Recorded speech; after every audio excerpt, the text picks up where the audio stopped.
Et bonjour à tous, nouvelle vidéo concernant la RSV 1000 de 2000. Ça sera la dernière vidéo.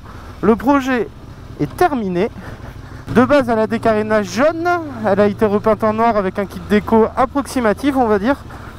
Elle est aussi équipée d'un kit de guidon ABM entièrement réglable de A à Z, d'un amortisseur EMC. C'est le premier prix, on va dire, c'est celui sans bonbonne.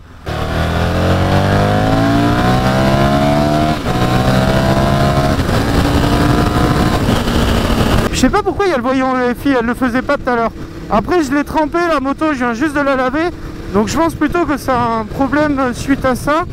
Parce que bon, elle me le faisait pas avant. Dès que je débraye, limite, ouais, c'est ça, ok. Et je vais regarder, c'est peut-être le module diode qui déconne, je vais regarder ça à la maison. Ah, parce que dès que je débraye, elle le fait plus. C'est bizarre. Jusqu'à présent, elle me le faisait pas. Et la seule chose que j'ai fait, c'est la laver. Donc dessus, on a mis une petite plaque en carbone avec la prise USB, avec un voltmètre, l'indicateur de rapport engagé.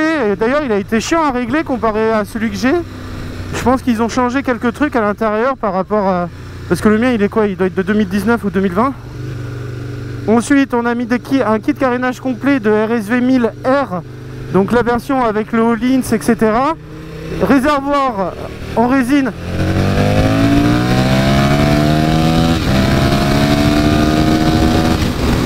Ouais, jusqu'à présent, ça a l'air d'aller, hein.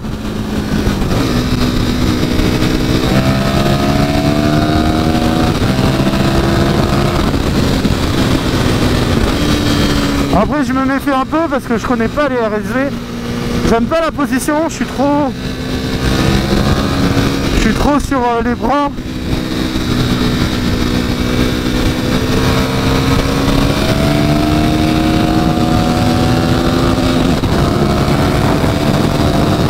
Ouais, le rupteur il est là, hein. Ça c'est sûr.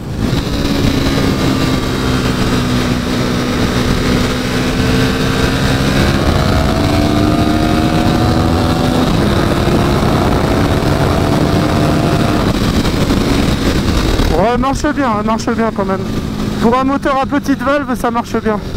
Ouais, parce que sur les 2000, on est encore sur les moteurs à petite valve. C'est à partir de 2001. Et toutes les Tuono 2003, c'est des moteurs RP à grosse valve. Après, on peut aussi trouver des moteurs RP NG sur d'autres versions, sur les types Factory, etc. On lui a aussi mis des leviers. Alors, c'est des Akosato, c'est des leviers type origine, mais c'est des Akosato. Alors ils sont très bien, ils coûtent un peu cher, je crois que c'est 40 € pièce, mais par contre c'est vraiment de la bonne qualité, hein. On lui a mis un kit chaîne neuf avec une chaîne VX3, pignon de 16 allégé et couronne Super Prox de 42, régulateur FH020. Ensuite on lui a mis câble de démarrage en 16 mm carré, câble de masse en 16 mm carré. Je lui ai mis une nouvelle batterie, je lui ai refait tout le faisceau des clignotants, du phare, du feu arrière. Ensuite un petit relais de démarreur 300 ampères acheté sur 3AS qui est de, franchement c'est de la bombe, hein. Niveau démarrage la différence elle est folle, hein. Franchement elle démarre super bien. Ensuite la moto elle a un filtre à air KN là sous la boîte à air. Elle a un pot Storm, donc les pots Storm c'est des MIV qui sont rebadgés. Purge complète du frein avant, frein arrière et embrayage en RBF 600 comme d'habitude. On lui a rajouté la petite plaque là en dessous qui manquait. Enfin franchement il y a eu plein de petits travaux à droite à gauche. Pareil, l'embrayage j'ai dû le vérifier parce que comme je vous disais elle avait l'impression, enfin c'est même pas une impression, c'est que la moto elle tirait à 9000 tours minute. Et le truc qui est, c'est qu'il a un embrayage Barnett. Donc disque lisse, disque garni et les ressorts Barnett. Il n'y a aucune raison que la moto cire, que l'embrayage cire. Donc en fait, moi je lui avais dit dès le départ, je lui avais fait ouais c'est peut-être tes leviers ou sinon c'est juste le dernier disque de l'embrayage qui est décalé. Mais bon, au final c'est bel et bien le levier chinois qui était en cause, hein. Et là vous voyez quand même elle reprend bien, hein. 3000 tours en 6ème en montée. La seule chose qui est un peu chiant c'est que j'attendais des pipes d'admission et je les ai pas reçues.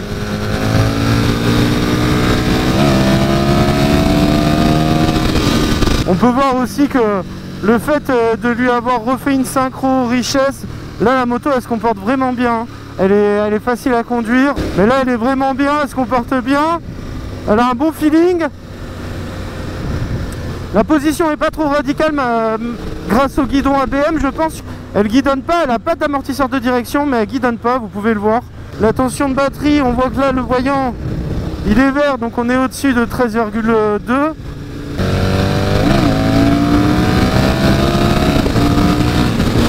Ouais, elle se comporte bien, hein.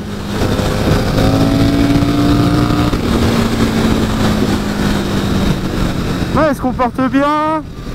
Les freins fonctionnent bien. Et il a des disques de frein qui est auto à l'avant. Donc ça a été vraiment beaucoup de travail sur cette moto. Fait en un temps record, c'est-à-dire j'ai passé 5 jours à travailler dessus non-stop. J'ai passé des journées entières pour pouvoir tout faire. On est passé d'une moto qui avait beaucoup de mal à démarrer, il fallait lui donner des coups d'accélérateur et tout ça. Tu mettais un coup de gaz, elle calait direct, etc. Donc on est passé d'une moto qui était pas malade non plus, mais qui était pas forcément en bon point, à une moto qui est, elle est comme Mathieu Ono là maintenant, comme les Cap au Nord que j'ai fait avant, voire même un petit peu mieux grâce au relais de démarreur. Après les carénages, bon, ils sont un petit peu abîmés certes, mais bon. Comparé à ce qu'il avait avant, c'est franchement beaucoup mieux, et surtout quoi, il a un réservoir en résine au lieu de celui en métal. Il garde normalement la même contenance, c'est-à-dire à peu près 20 litres. Et donc là, Banc d'Arguin, plage de la Lagune, en face le phare du Cap Ferré. Et là ici avant, en fait, il y avait tout le Banc d'Arguin qui était là, mais avec la tempête qu'on a eue il n'y a pas longtemps, il y a tout qui s'est... ça s'est barré. Et voilà, nous y sommes. Fin de projet. Donc RSV 2000, tous les optiques modifiés avec des LED Philips, même la veilleuse. Petite bulle Air Max avec le petit cachet là, la petite gaine, les étriers origine hors Brembo, petit garde-boue Gen 1 avec le joli autocollant chromé. Kit déco d'origine de la RSV 1000R. Donc la RSV 1000R, normalement, elle a du All-ins partout, elle a les jantes, etc., etc. Mais là, elle a juste le kit déco et les carénages. Donc là, petit pot Storm, le petit amortisseur EMC, coque arrière et le capot de selle. On a aussi changé la casquette du feu arrière. Elle n'a pas de plaque, je vous dirai pas où est la plaque. Elle est sur moi en tout cas, ça c'est sûr. Réservoir en résine. Tout le compteur a été donc modifié, ça vous l'avez vu. Les pneus c'est des Mitas. Donc c'est les Mitas, je crois que c'est genre 200 € la paire au final. Les leviers Akosato, type origine. Bon là on peut voir que le carénage est abîmé, mais Antoine était au courant. Chaîne VX3 avec la couronne de 42 en Super Prox. C'est ce qu'il y a de mieux, franchement. On peut voir aussi les fils de bougie là qui dépassent, bougie iridium, purge du liquide de refroidissement, purge de tous les liquides de frein et d'embrayage. On a changé les commodos par des plus en meilleur état. J'ai aussi fait la modif dans le commodo pour avoir les 3 phares qui s'allument en même temps. Régulateur FH 020. Tous les câbles du démarreur, etc. ont été changés. Enfin voilà quoi. La moto, il a un road trip qui est prévu pour le Touquet dans une semaine. Donc la moto est prête. Donc ça a été un projet quand même fortement intéressant. Moi j'ai bien aimé. Après je suis pas trop RSV. Je préfère quand même les Tuono, rien que par la position. Je trouve en plus que la RSV elle est plus... Je sais pas, j'ai l'impression qu'elle est plus petite que ma Tuono. Alors peut-être que ma Tuono, vu qu'elle est réglée pour moi, elle est aussi plus dure, etc. Elle est plus radicale que celle-ci. Mais bon, franchement ça se conduit bien, c'est quand même assez bien. Je mange un peu mes genoux, grâce au guidon j'ai pas trop mal au poignet. Le guidon ABM, entièrement réglable. Donc là il est réglé pour pouvoir aller jusqu'au bout sans pouvoir toucher quoi que ce soit, hein. Donc là, vous voyez, ça touche rien du tout. J'espère qu'en tout cas le projet vous a plu les gars. Parce que moi ça m'a quand même bien plu. Ça a été 5 jours de travail non-stop. Vu qu'on a réussi à gérer pour avoir toutes les pièces en même temps, c'était quand même vachement... Enfin j'ai pas eu trop d'attente à part pour les pipes d'admission que j'ai pas reçues. Donc là ces pipes d'admission elles sont encore bonnes, mais il faut qu'il les change d'ici la fin de l'année quoi, parce qu'elles commencent à craquer, ça n'a pas encore transpercé donc ça va. concernant tout ce qui est clignotant arrière, support de plaque, etc. En fait, il faudrait changer le passage de roue. Et moi, j'avais pas vu qu'en fait les pattes de fixation du passage de roue avaient été découpées à la meuleuse. Parce que vous voyez, il n'y a vraiment plus rien. Normalement, ici, tu as une petite tigette qui sort, tu mets ton support de plaque d'origine. Mais là, ça a été retiré. Donc, il a un support de plaque chez lui. On va le remettre demain quand je vais lui livrer. Là, demain, je lui livre la moto, c'est fini. Et on va lui remettre le support de plaque pour qu'il puisse aller au Touquet et profiter à fond de cette moto. Une fois que vous avez fait toutes ces modifications-là, et techniquement, il n'y a que si vous faites le bourrin ou que vous n'utilisez pas assez la moto pour recharger la batterie par exemple, que là oui il peut y avoir un souci. Mais si jamais, si jamais tu roules rarement avec ta bécane là, et que tu as fait tout ça, tu mets ta batterie en maintien de charge, par exemple si tu l'utilises qu'une fois par mois, tu la mets en maintien de charge, allez hop, et la batterie elle tiendra hein.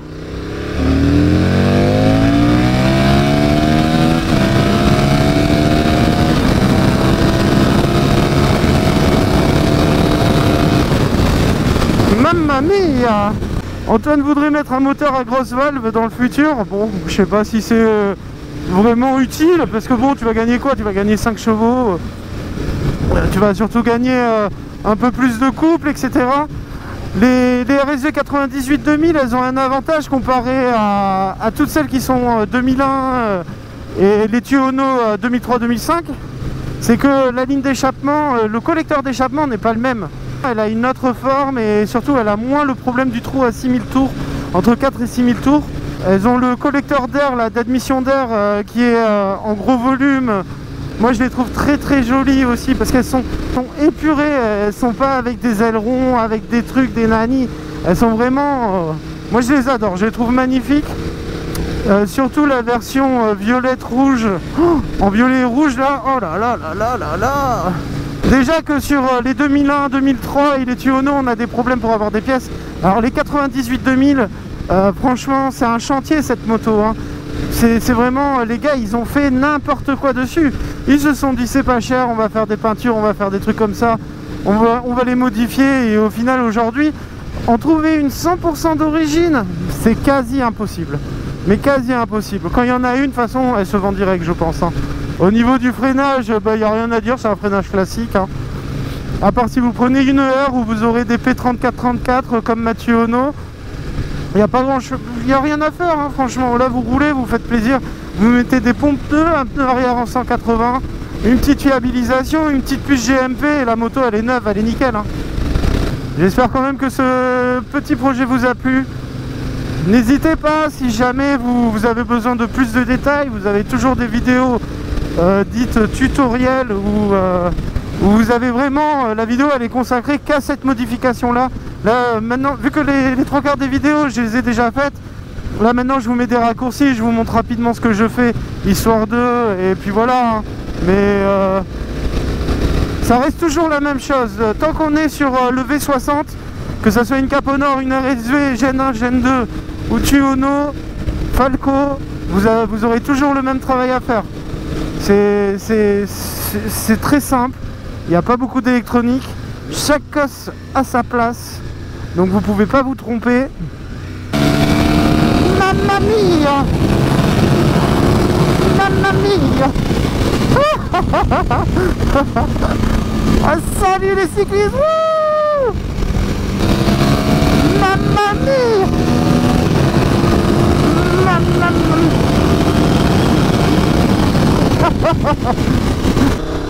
Et puis le bruit que ça fait le V60, oh, c'est vraiment abusé. Attention, on écoute, on écoute.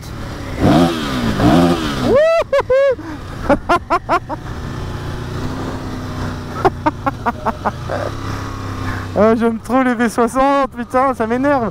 J'aurais pas dû acheter une Capo Nord 1200, je m'ennuie dessus presque. Pourtant ça marche bien, hein, mais je trouve que c'est moins bam bam bam, c'est moins... comment dire, c'est moins brutal. Et là elle part.